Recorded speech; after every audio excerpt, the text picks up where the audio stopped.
د زمري ریاست 24مه د افغانستان په معاصر تاریخ کې څه اهمیت لري او په دې 15 کلنه دوره کې د اسلامي امارت تر ټولو مهمې لاسته راوړنې څه دي؟ د اسد 24مه د افغانستان په معاصر تاریخ کې یو له هغو ورځو څخه یادولی شو چې افغان ملت په خپل شجاعت، قوي عقیده، عزم او اراده سره د هغو اشغالګرانو په مقابل کې درېدنه کړې ده او د دغې درېدنې په پایله نتیجه کې ازادي ترلاسه کړې ده چې د بیرون څخه په افغانستان باندې د خپل فکر، د خپل اراده او په عین شکل د خپل زور د منلو هڅه کړې ده. دا زموږ تاریخ ده او زموږ تاریخي روایت ده چې موږ هیڅ کله د بهرنیانو په مقابل کې سر نه ښکته کړی او دغه ملت تل د بهرنیانو په مقابل کې ولاړ ده او د دغه مبارزې په پایله کې استقلال او خپلواکي ترلاسه کړې ده. 15 کاله وروسته مخکې افغانستان کې 15 کاله اوسنی افغانستان سره مقایسه کوو نو یو څه ډیر مثبت تغیرات رامنځته شوي دي چې تر ټولو غټي مونږه د جګړې خاتمه یادول شو چې افغانستان له تیرو 4 لسیزو را په دغه ناکاره او پردی جګړه کې ښکیل پاتې شوی ده او دغه جګړې د افغانستان څخه هم پرمختګ اخیستی و، هم رشد اخیستی و او هم افغانان په بیلابیلو ډلو ګروپونو باندې ویشلي وو چې خوشبختانه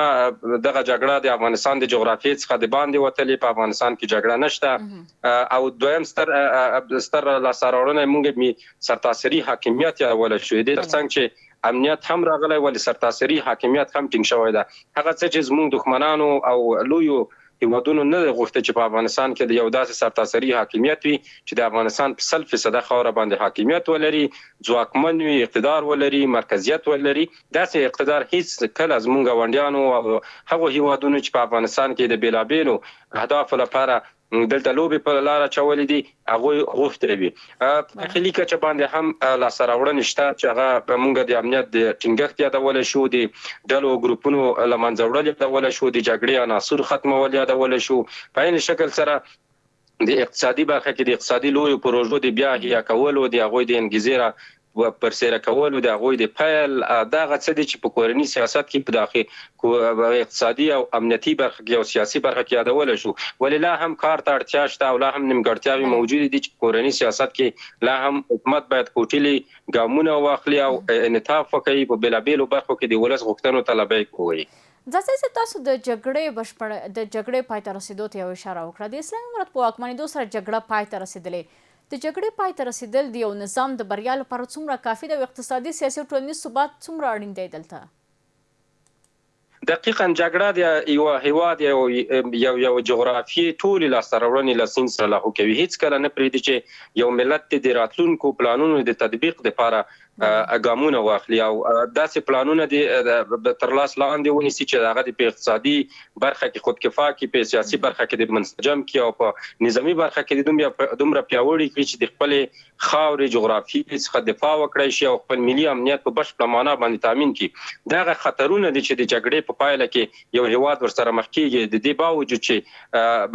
انساني ناورین رامنځته کېږي، خلک پکې له منځه ځي، ویجاړۍ پکې کېږي، ولې اساسي او ستراتیژیکي هغه نیمګړتیاوې او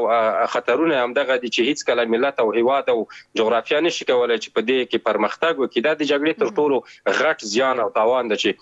مونږ ګالله او مونږ نه یو توانېدلي په تیرو لسیزو کې چې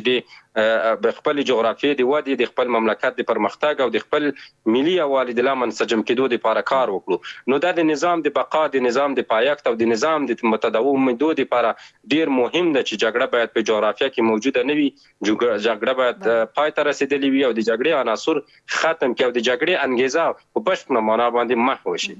تاسې صاحب په دې 15 کلونو کې د افغانستان د سیاسي ثبات تر ټولو مهم شاخصونه کوم دي که یو اشاره ورته ولرو؟ زه په دې نظر یم چې د ملت د ارادې د تمثیل لپاره لا هم ځینې اړتیاوې موجودې دي چې باید اسلامي امارت هغه ترسره کړي چې